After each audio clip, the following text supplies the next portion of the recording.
Be smart, dummy, dummy, be smart. He said that fool, you weren't cool. He took a book to your school. Be smart, dummy, dummy, be smart. Don't get shocked if you get mocked. It's what you find when you use your mind. Don't you sweat it, look 'em in the eye. Don't regret it, hold your head high. Be smart, dummy, dummy, be smart. Try to show some tenderness, even when they're playing chess. You think it's dumb to be smart, but that's the way you make art. So be smart, dummy, dummy, be smart. Use your Hi, I'm James Eden. I live in the divided states of the United States, the divided states of America. I want to know how we can become united again.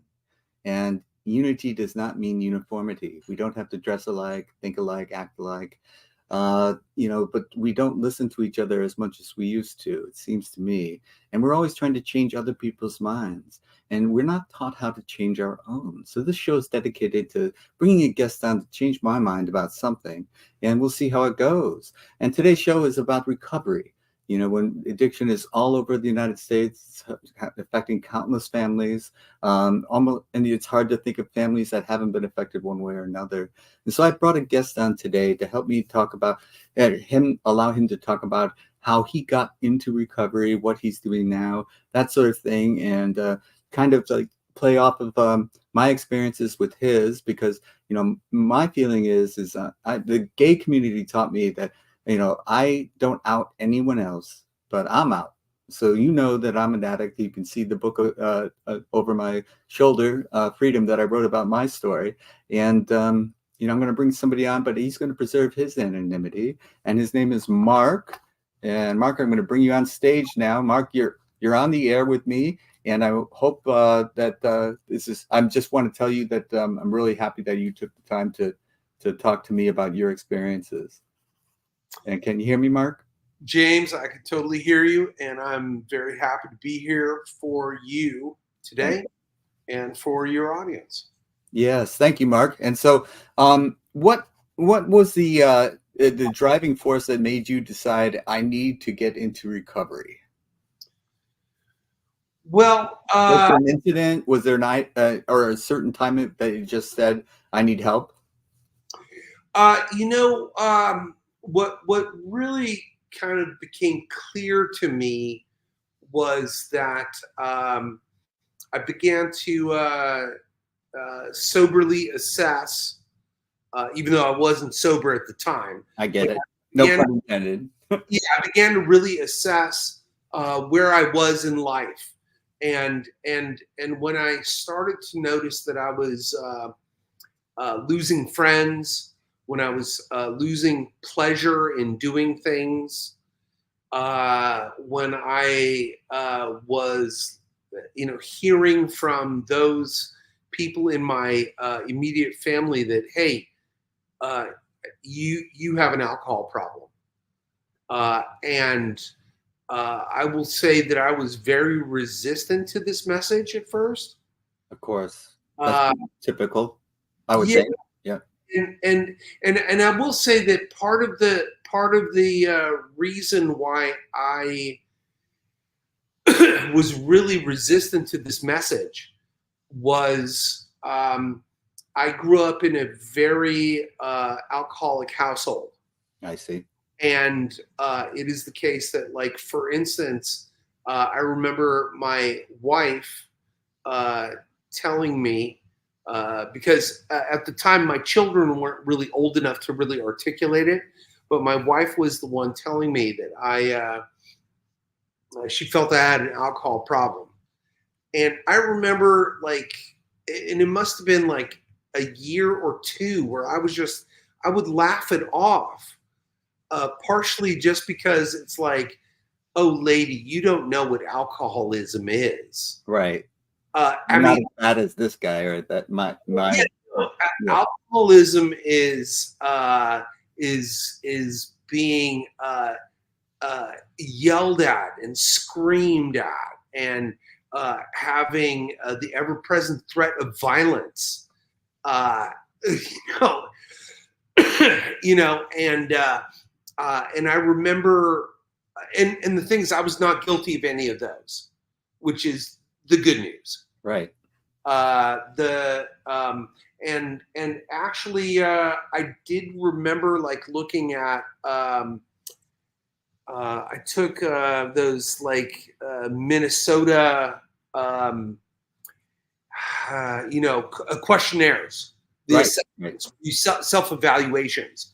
It's not the Minnesota multiphasics personality, but it's one of those. Right. I'm familiar with the type of thing you're talking about. Right. Yeah. And I remember it asking certain questions, and it would ask like, "Have you ever missed a day of work?" And I was like, "No, never." Have you ever been arrested? Never. So I was actually, by looking at that criterion, I was assessing myself and concluding, no, you're not an alcoholic. You don't have drug issues. Whereas now, as I look back, I think that maybe those questions allowed me to not look at other aspects of my life where I probably should have checked yes. Those are like the real obvious ones. Right. And I didn't qualify on those like major categories, like being arrested, DUIs, that sort of thing. And for the record, I did, since then I have missed work and I have been arrested. So I was able to check those on my way to seeking recovery. Yeah, it's interesting that you bring that up because, I haven't done that. And we always say when someone says that, you haven't done that yet, because, those are the consequences that follow, but they don't necessarily have to occur before you can identify as an alcoholic or an addict of some sort. But it's very difficult if you don't check those boxes. How are you going to believe someone else telling you have a problem? And I can totally get in one that we don't want to hear it, for one. So there is a natural resistance to being told that. And two, you're not checking the boxes. But then as you go along and you start to go, oh gosh, and now I checked that box. Wow, now I'm checking that box too. Then that's the part where it started to sink in, and maybe I do have a problem with alcohol. Am I hearing that correctly? You're reading it very well. And keep in mind, before I got my DUI, I was already had accepted the fact that I was an alcoholic. Okay. But it was really looking at the fact that, people don't necessarily want to hang out with me anymore. And whereas I never missed a day of work, my work relationships were getting a little cantankerous, shall we say. Yeah. And it took me a while to kind of see that. And in my own mind's eye, like I said earlier, I set up my own kind of criterion. Like I don't beat my kids. Right. So I don't threaten them. I don't threaten I'm not, because in my own personal life, my mother, and that's who we're really who is my main alcoholic in my life. She was, my household was very violent there for a while, and she sobered up. To be clear, and I was grateful she did, but it doesn't change the experience that you had. I was trying to see alcoholism through the eyes of a 12-year-old who is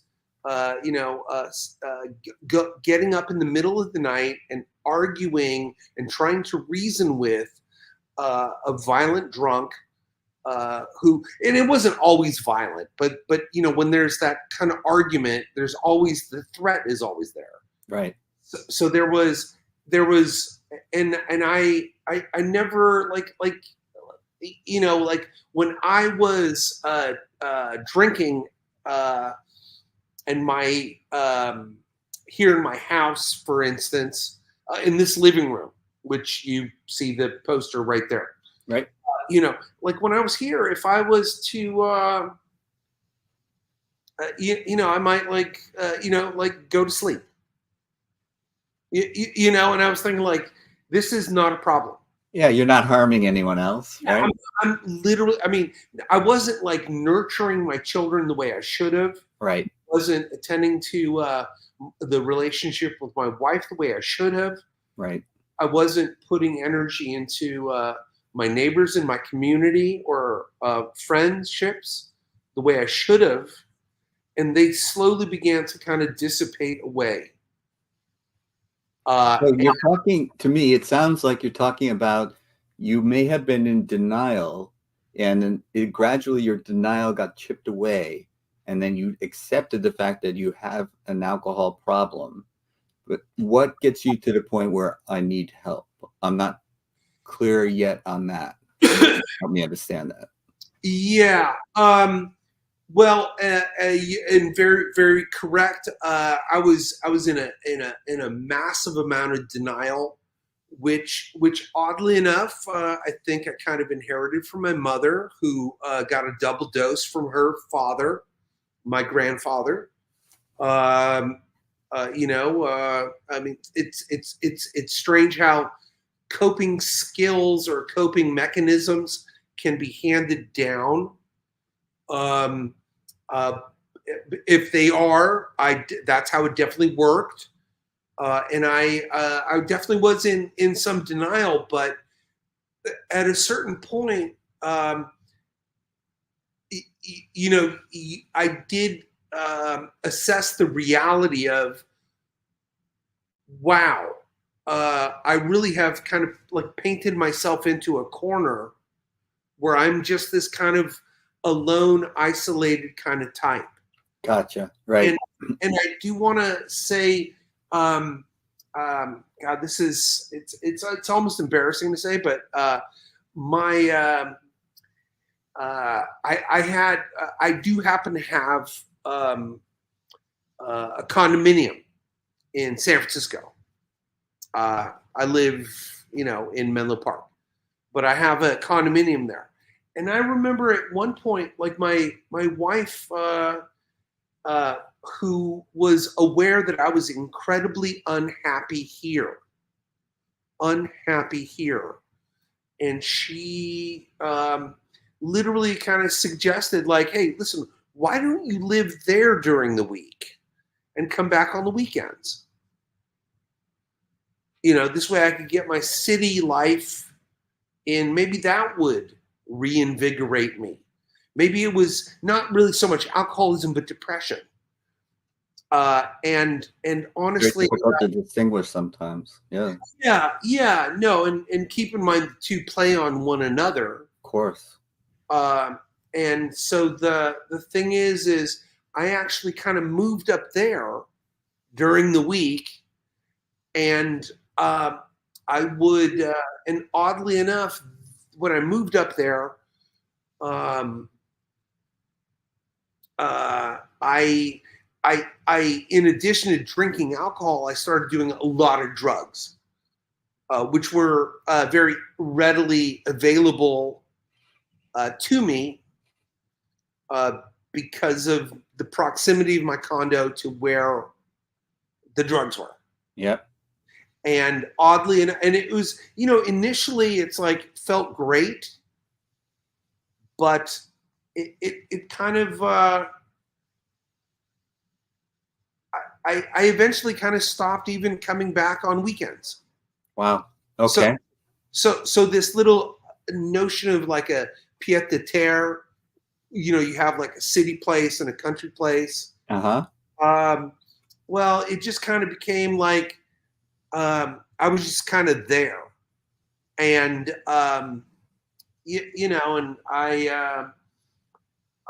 and keep in mind, yes, I was doing drugs, but oftentimes, you know, these drugs, which were, you know, stimulant in nature, were kind of used to just keep me awake to drink more.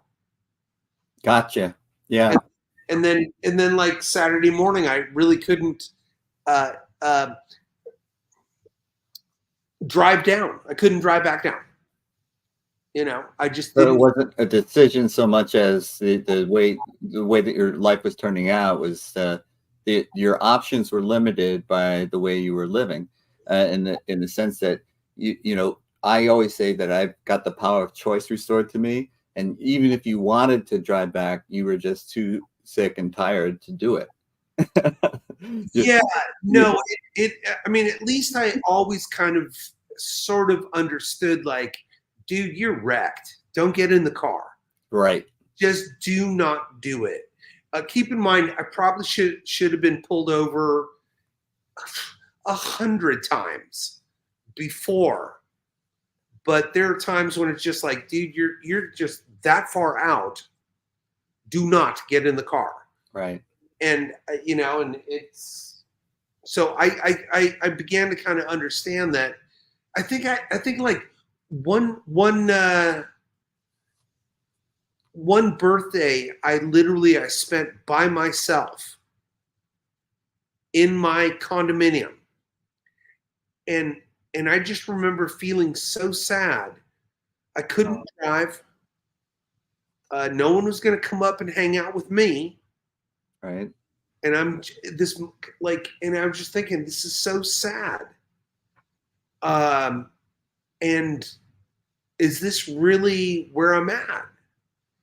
And I, that was kind of right before I did, through Kaiser, I did reach out and start their IOP program. And IOP stands for Intensive Outpatient Program. Intensive Outpatient Program.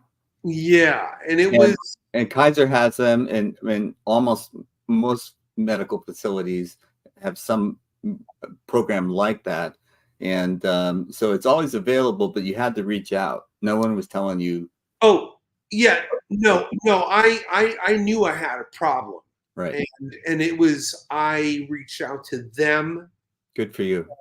And conveniently, they had a program in San Francisco within walking distance of the condominium. There you go. It's meant to be. Yeah, it was summertime, so I was able to kind of. I'm a teacher, so you had time off then. Yeah. Yeah, so I had time off, and so. Yeah. And part of the reason why I don't necessarily want my face on this screen. Of course, I understand. Because I'm still. Somehow like children and addiction just shouldn't go in the same sentence. Yeah, I totally get it, and most people want to preserve their anonymity for work-related reasons or what have you. You know, yes. I'm free of that concern myself, but I totally understand it.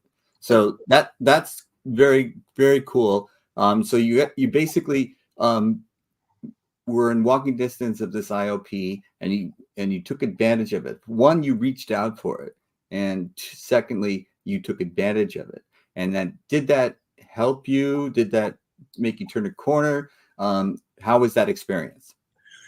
Let me say that it initially was pretty good. But I will say that I have a problem following rules. I do not like being given rules. And oddly enough, when I was at Kaiser IOP, and I didn't understand this, but you know, there was this kind of if you slipped. If you relapsed, you had to then you were pushed back in their recovery program. You weren't literally allowed to attend some IOP classes. And I totally didn't understand that. And what happened was I did relapse. So I did come clean. And I remember the person who was leading the group say, oh, well, when you relapse, you have to go back to, back to the beginning where you are, you and it's just kind of like, and they kind of like assured me, well, you can stay around today, but going forward, you cannot attend these other relapse relapse classes or etc. So it was like it's like, and at the time I had like 20 days clean. I felt really good about myself. I regret that I relapsed. Let's be clear. And if I can, without prying too much, I know it's sensitive areas, but why do you think you relapsed? Was there a conscious decision, or was it just something that just happened, or how would you put it? That would be kind of tough to say. I'm just going to say that,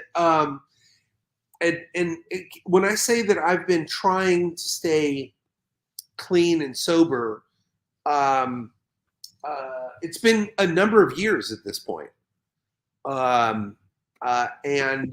mean, I've relapsed like 13, 14 times. To be clear. And it's sometimes it's almost just like a reflex action. I don't know how to put it, but did you find yourself in the wrong environment, or did you put yourself in the environment that was wrong for you? I was okay. Here's the deal: is I was the first time that we're talking about right now, the Kaiser experience Right. at I remember I was walking home, and literally there's a place where I could either turn left, go to the condo, or I could go straight ahead to where my drug dealer is. Right. And I was just feeling really good. Wow. And yeah. I just kind of thought, geez, what, and I, What more could it do? I feel so good. Yeah, I don't know. It's like, well, it's like this. It's like I feel good. I want to feel better. Gotcha. You know what's going to feel better? Surprise! It's going to be, and I'm going to just say it like it is. Crack. Okay, so it was going to feel better. It just was going to feel better. I feel good, but I know I can feel better. Yeah, exactly. I totally relate to that. And unfortunately for me, and I kind of like, I kind of did it as it was almost like a one-off. And I kind of thought I was going back to rehab in the morning. I went to rehab, IOP in the morning. I literally walked in, I announced, I came clean. And I heard that message of like, no, you're going right back to the very beginning. So now you feel like a failure? I'm putting words in your mouth, but that's how I would feel. To say it was one, I felt like a failure, but it was partially also the way that it was delivered to me by the bureaucrat. And that's unfair to the counselor. But it's kind of like, this rule dictates that you go back to the beginning, and this apparently this wasn't very clear to me, because I kind of thought, okay, well, wait, I come clean, I'm honest, I continue on my path. Right. But it's and this is one of my problems with AA. Is that if you relapse, Alcoholics Anonymous, AA. Alcoholics Anonymous, it's like the tradition is you reset your clock. You go back to the beginning. It's not like in the past 5 years, the percentage of days you've been clean, is, whatever, 95%. What it is, oh, no, you go back to day one. And it's just kind of this, it's kind of rigidity of thinking, which sometimes I balk at. It's Understandable. And I would say that, all those days of sobriety, they count. Whether or not they reset the clock on you, I think that those days of sobriety still help you going forward.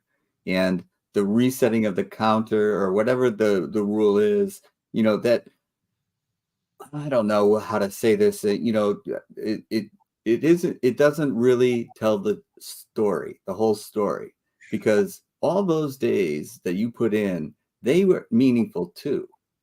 See, yeah, and it's like it's a very the exercise of resetting the clock. It's almost it dismisses everything that you have done up to that point, and it's for the. I felt it was very self-defeating.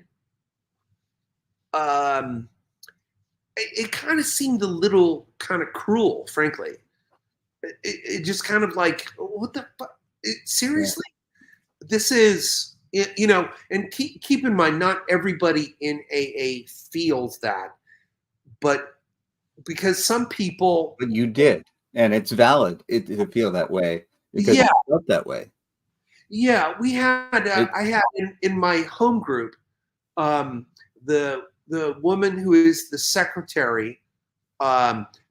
We had two secretaries, a male and a female, and the woman who was the secretary, she slipped. She came clean, and she asked, "Are you okay with me continuing as secretary?" She wanted to ask everybody in the group. And I was happy with my home group that everybody said yes. And part of the logic was, and it's an AA group, let's be clear. Right. But the logic that was used was, if you consider the number of days you were sober over the past 2 years,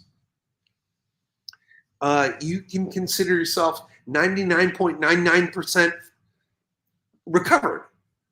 Just that, and she was very earnest. She was honest, and I will say I was proud to be part of that group at that time. I'm still part of that group. But it's not like every group or every person in AA looks at it that way. Right. You're describing what I think of as a group conscience, and your group's conscience said, "Yeah, please continue on. We value you," and that was the message your group sent. Absolutely. Yeah. No. And she was asking for that. And we, because she was in a position of leadership and of authority. And she was like, "Hey, my actions call into question my ability to be a leader. Do you still have faith in me?" Right. And I'm glad that everybody, like I said wholeheartedly, I have nothing but faith in you. And I'm happy that I did that. Right.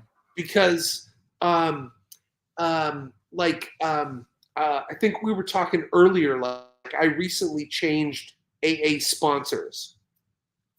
And keep in mind, my first sponsor is a great guy. Right. A great guy. I love him to death. And I will say this right here. The reason why I'll tell you why I like him and then why I had problems. Okay. But I liked him because I think he saw very early on in my recovery process that I had issues with people being in charge of me. or with authority. I have problems with Authority. authority Yeah. figures. Yeah. I You're really not do. the only one. Yeah. And oh, by the way, I forgot to ask right here is I don't know, is it permissible to swear on this show? Oh, You probably I will. we prefer not but it's like if you got to do it, do it. No, because here's the thing: is I oftentimes and keep in mind, I'm sure your audience has already figured out that I have a case of ADD. Okay, let's just. But the thing is, right here is my original sponsor could see early on that I have a problem with authority, and because my first reaction is, you try to tell me to do something. My first reaction is usually is like, no, I'm just going to say no. Right. So he understood that, and he didn't make a lot of demands on me. He was always there for me, encouraged me, and I will say this right here: if whenever I relapsed or something like that, he was just very clear, like, "Hey, let's no big deal. Let's get back on the horse.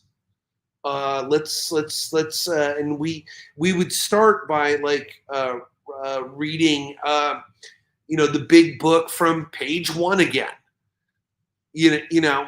So and he's very patient, but that's just the way he was taught, and Right. that's how he did it. Right.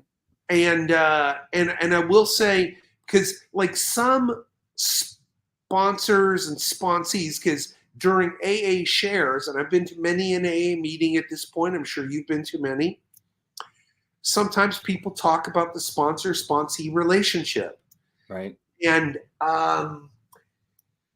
sometimes I swear, and I'm just going to just say it the way I hear it, is like sometimes people, they get up there and they're proud of, like, I was told what to do. I did what I had to do. I followed what this person did, and blah, blah, blah. And I got it. And I read the book, and then I blah, blah, blah. And I called my sponsor every day, and I called 3 alcoholics, and I read page 96 for 96 days in a row, whatever. They come up with this kind of stuff. And I'm thinking, that's really not for me. Because I'm not, when I hear that, I think I'm not a Labrador. I'm a human being. It's just, I don't want to be told what to do, essentially. And my first sponsor. I love Labradors, by the way. Huh? You're a fan of Labradors? Yeah.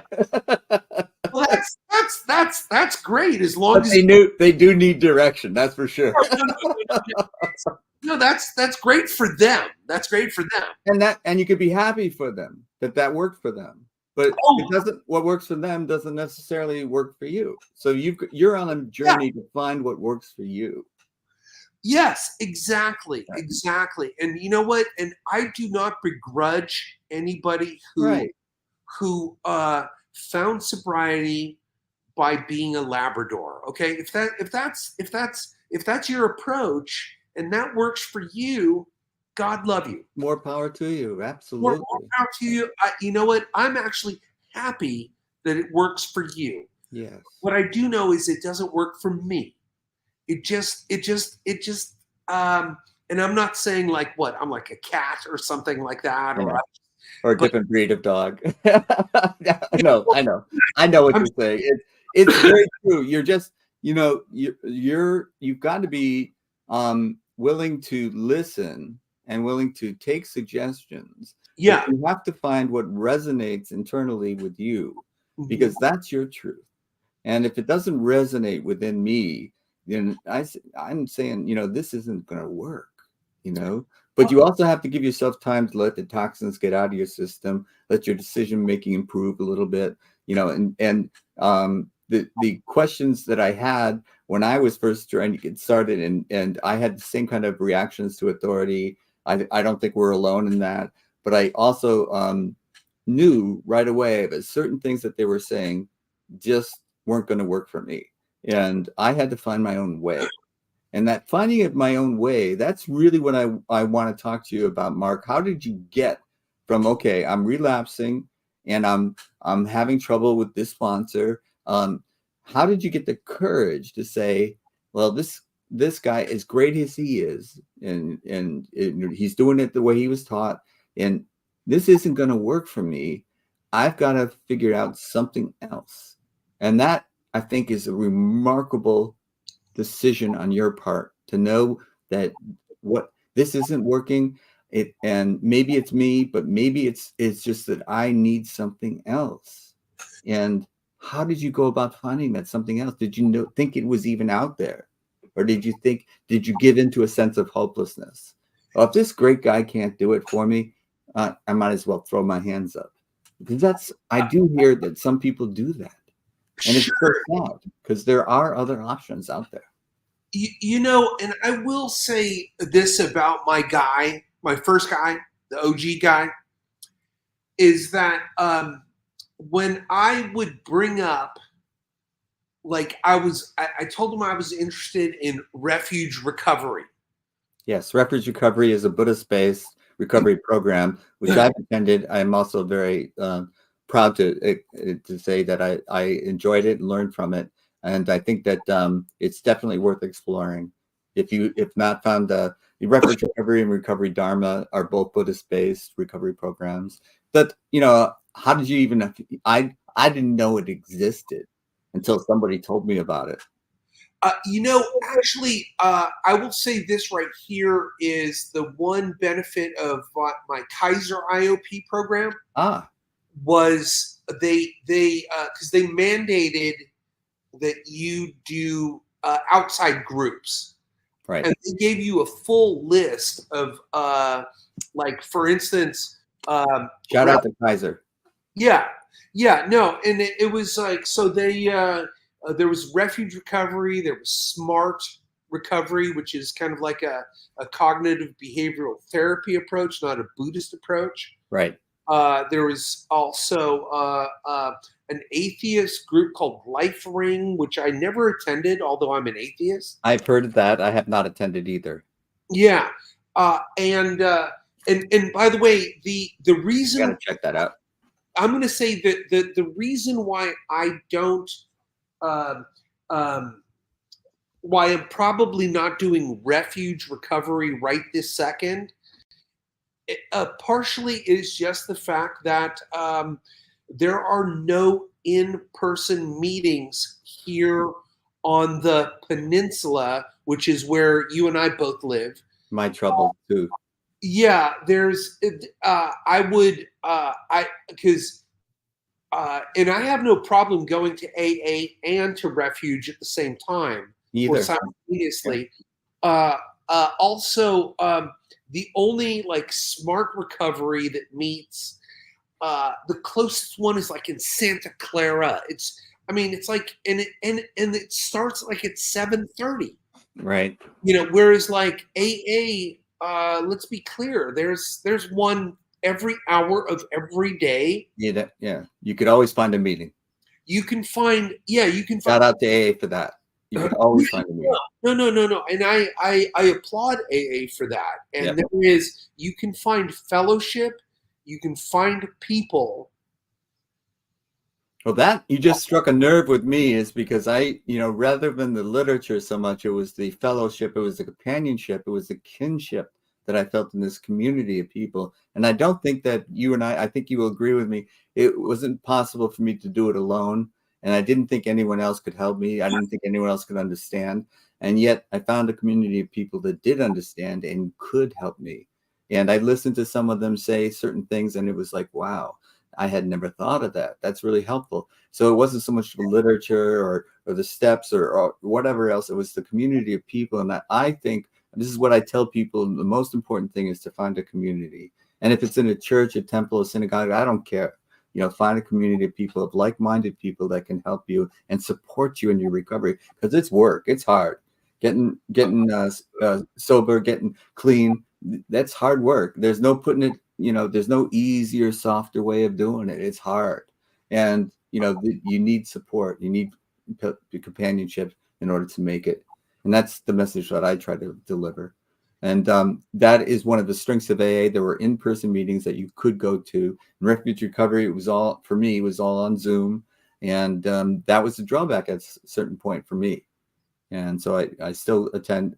I did last Friday, for example, I did go to a refuge recovery meeting, you know, and I could go to a recovery Dharma meeting as well, but they were also only on Zoom. And if I want to see people, if I want to give a hug to somebody, I've got to do it in person.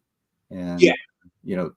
Oh, and I will say this right here is, like AA talks about, like, there's the meeting before the meeting, Yes, and the meeting after the meeting. right. In other words, like, there's a group which meets in a park, literally 3 blocks from my house. And they started up during COVID because nobody could be indoors. Right. So it was, which, by the way, I relapsed, of course, during COVID. I had 19 months. But I, you know, after like gaining like COVID 19 pounds, something, I was just depressed. 15 for me. Yeah. Okay. Well, good for you. But what happened was I didn't mean to one up you there. yeah, no, it's all right. No, that's a lot of weight to gain, but I did. Recovery, sir. But so I go to this meeting in the park, which is just held outdoors by tradition at this point. Yeah, we can now be indoors, but it's you know, you get there early. Even though I'm not like the best of friends with everybody there, at least, you know, I do kind of like, there's a little chit chat before the meeting. Yeah. Then we start our regular routine. And you're happy to see them. They're happy to see you. It's helpful. It helps. Yeah. And this is one of those groups which, by the way, they end with the Lord's Prayer. Ooh. Which, as an atheist, I always chafe at it. Yeah. But you know what? I just don't say it, but I hold hands with 2 guys on either side of me, and I just kind of I do listen to it. I'm trying to embrace the spirit of accepting those that transgress against us, you know, and not holding a resentment against people. Right. Okay. And so I like the message. But it's that whole, like, you know, they start with whose father, you know, and then everybody is our Father, you know, whereas, you know, of course, the thought coming through my mind is not mine, right, you know, right. You know, but that's just my own issue. Mine too, but I understand. Yeah, but after the meeting, you know, we kind of chit and chat with them. And I will say this right here is, for a long time there, 2 of those guys actually used to come back to my house here in this room where I sit with this poster. Yeah. And we would, they would join. We had a Dungeons and Dragons group. Uh-huh. So, and it was, and so 3 of the people in the group of 6 were in AA in that same meeting on Sundays. Oh. The campaign ended, so we no longer are meeting right now. It's yeah. Well, it's a long story. I'm trying to get the group back together, you know. Yeah. But it's but it was it's you know, it's like when I was drinking, I wasn't playing Dungeons and Dragons. Right. You know, I wasn't taking pleasure in gardening. You know, I wasn't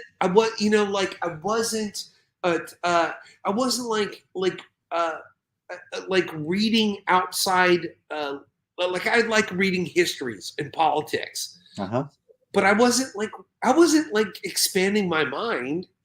You know, I was reading short little articles, which is something that, you know, my attention span, which is short enough already, you know, but I would read, like, you know, keep up on the headlines as opposed to really getting into in-depth thinking, stuff that I really enjoyed. Yeah, sure. I totally get that. So I think in like sobriety, it's one thing I have found is that I am able to not just find community in those AA groups or in, I still go to Kaiser IOP. I also, I do want to say, I really like, I go to Adult Children of Alcoholics. Okay. I go to, and I go to 3 groups per week there. I go to as many of those as I do AA, frankly. And I wanted to just say that I used to think Adult Children of Alcoholics, well, if my parents weren't alcoholics, I didn't qualify, but it's the Adult Children of Alcoholics and dysfunctional families. So you can go there even if your parents weren't drunks. Oh, 100%. And by the way, like when you listen to people's shares, I know you and me, it's like, even if, like, when I hear about a person sharing and their parent was not an alcoholic but equally dysfunctional, right, as an alcoholic, I find commonality with that person. Oh, absolutely. That's Yeah. Oh no, and I will say this right here is, I want to give also a big shout. First of all, I love ACA. Me too. And because let me just say this right here. I'm going to just briefly say, I think ACA, you really peel back the onion on your life in that program.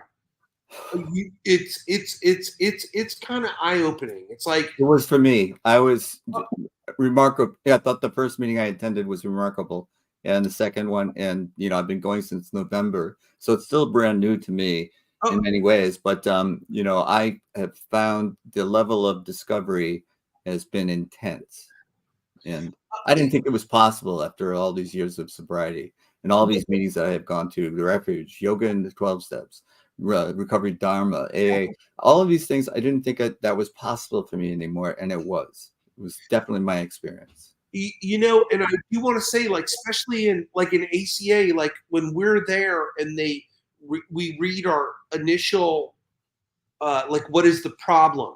Right. It talks about how, like, memories will come back. Yes. And it's like, and it's like, and I remember, like, and I've like talked to my relatives about things like, hey, do you remember this? And they would come back with, yeah. And you know what? I remember. And I'd be like, holy shit, that's right. That occurred. And it's kind of that stuff, which is like, wow, did I really block that out? Right. And it hits you like a lightning bolt. Yes. That has been my experience. And by the way, I'm going to give one more shout out to one of our AA sister programs, Al-Anon. Yes, Al-Anon. Because I want to say, and I've said this so many times in AA groups, I always give a shout out to Al-Anon, because if there was no Al-Anon, I probably wouldn't be married today. My wife would have kicked me to the curb because she was fed up with me. Yes. But she was, and the thing is, she really began to, through Al-Anon, began to see how this is a family disease, right, and how it's because for her, a part of it was she actually, like a lot of the public, looks at alcoholism as a or drug addiction, however, whatever, as right, as a character issue. Right. And it was that's the shaming in our society of all these types of things. If you have an eating disorder, then you're shamed because you're overweight. If you have a disease that's the symptoms are drug abuse or alcohol abuse or whatever it is.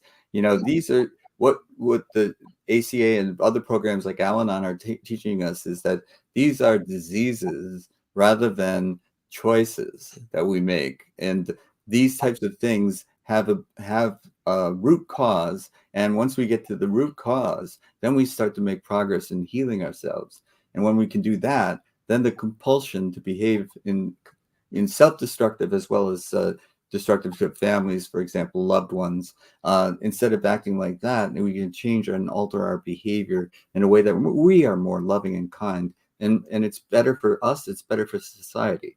And so being supportive is much more helpful than being judgmental and putting people down for a lack of willpower. You know, you don't get to be a chess master without willpower. I had plenty of willpower. This is above and beyond willpower. So, you know, getting that message out, and I want to give a shout out to Al-Anon as well, because it is a family affair, addiction. And I don't know too many families that haven't experienced it in one way or another. And you're increasing your level of understanding, increases your ability to be compassionate. And that's what's needed, to be compassionate. Very much so. No, and I will say this right here is that that shift in my wife from seeing it as like looking at me as like, you're just fucked up and fatally flawed and never will be that person I fell in love with. Right. She sees now that it's like, wow, something has like really happened here. There is inside me that person that she fell in love with. Absolutely. And you can regain that person. And to regain what it is, what the healing is in finding that person. Yes. And ultimately, you know, the thing is being angry, which she was, probably for good reasons. Probably for good reasons, of course. But the anger ultimately it eats away at her as well. It doesn't just, you know, it's like my anger, let's say, at my mother, and trust me, there's a lot there. The thing is it's like it's not hurting her, it's hurting Mark. Yeah, that's right. Ultimately speaking, that's the truth. That is the truth. And I have not gotten to the point where I can completely forgive that woman. But I'm gonna say this right here is I actually, oddly enough, am working with a therapist who is, you want to talk about alternative routes to healing. Mm-hmm. Kaiser has, I don't know, begrudgingly or somehow, they determined I needed a therapist. Like, and I'm like, dude, I've been asking for this for years. Okay. And so I got this guy, and they sent me a guy who's just a complete angel. I'm just going to say, yeah. And it's like, and this is how out of the box thinking this guy has. Is he used to work at a rehab in the San Francisco for basically Native Americans. Mm-hmm. And he was like, one thing you might want to consider is doing like a sweat lodge. Wow. And it's an experience. You're in this together. Yeah. We can do this together. I'm like, really? Kaiser is down for you doing it? And he's like, well, they're not really down for me doing it, but I think it would benefit you. Uh-huh. And so he's willing to do it. And he's like, here's one thing, because he diagnosed pretty quickly that I have some mommy issues, for instance. And so he wants to, we're going to build up my story. He's going to go through some hypnotherapy. Mm-hmm. And he will guide me through like a reading of a letter to her to get rid of this. And he said, and he's like, you could do this over the net, or we could do it in person, or we could do it. And my new AA guy, uh-huh. I'll get to him in one sec, but he was very quick. He was just like, Do it in person. Make sure he's with you. Make sure he's with you. Don't do that like all by yourself. Yeah. So I'm like, and I was, of course, there was no. I want to have this guy. We'll just call him Frank, with me, and then we would burn the letter together. Yeah, that could be powerful. Yeah, and I'm kind of like, I'm thinking, well, nothing else has necessarily worked. Yeah. And, give it a shot. What harm could it do? Yeah, I mean, it's like give it a shot, but also I really appreciate, like, the thing that I really like about this new therapist and my new AA guy. Okay, now I'm going to say the reason I left the old guy is because, frankly, because he just had a lot of things happening in his life. He just didn't have any time for me. And I don't begrudge him at all, because no, of course not. But you got to take care of yourself too. Yeah, because and let's be clear, the crap that he was going through is like some serious crap. No, so so it's not like I was like, hey buddy, give me more of your time, your limited time. It's like I was kind of like, well, okay, no wonder he's just really busy. Right. And so I don't begrudge him at all. In fact, Mark, speaking of time, I'm running out of it. Oh, so, shoot. Okay. Yeah, we could go on for a long time, I think, you and I, but I would like to wrap up our time together by talking about the idea of getting over your denial and getting to acceptance that you did have a problem, and taking the responsibility for yourself to seek help. And the various things that you tried, some of them worked, some of them didn't, and you keep trying. And you had relapses, but you picked yourself up, dusted yourself off, and kept walking. And so I want to congratulate you for doing that. And a lot of the issues that we struggle with are putting ourselves down. Our own internal critics are very difficult. So every relapse must have been a serious challenge for you and your self-esteem. And so being able to keep going, and that's the thing. You just put your next foot forward, keep walking your path. And I think if there's one thing that that I haven't asked you, or that you want to make sure that you say, now's your time to say it before we have to end the program. I want to say that, first of all, thank you so much for having me on the show, number one. Number two, I want to say that since relapse is so prominent in my recovery, and here's the thing is that, I always beat myself up more so than anybody. Like, if I ever went back to an AA meeting, there really is no judgment. Yeah, they're happy to see you. Like they and people they because so many of them have relapsed, and many people share about their relapses. But the thing is it is just like, in ACA, we talk about that critical parent. Yes. Like you, in other words, that's your internal voice, which is beating yourself up. Putting yourself down. Yeah. For me, it's like, man, when I relapse, and let's keep in mind, at this particular point, I've only got it, like 3 months since my last one.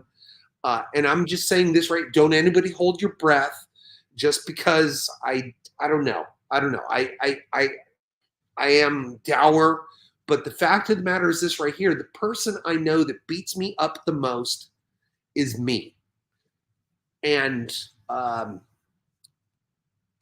I'm going to give you a homework assignment, and that's to be compassionate towards yourself. You show compassion to others, show it to yourself. And silence that internal critic, because, that person your wife fell in love with, that person is still there. So I've got to wrap up now, Mark. Thank you so much for joining me. I'm going to take you backstage now and close the show. You did a great job. Thank you again. Bye. Hey, always a pleasure. Okay, that was Mark telling us about his experiences. But remember, you know, there's no change without change within, and it's inside ourselves where we begin. It's not our brains, it's not our hearts. It's deep inside where it starts. And remember,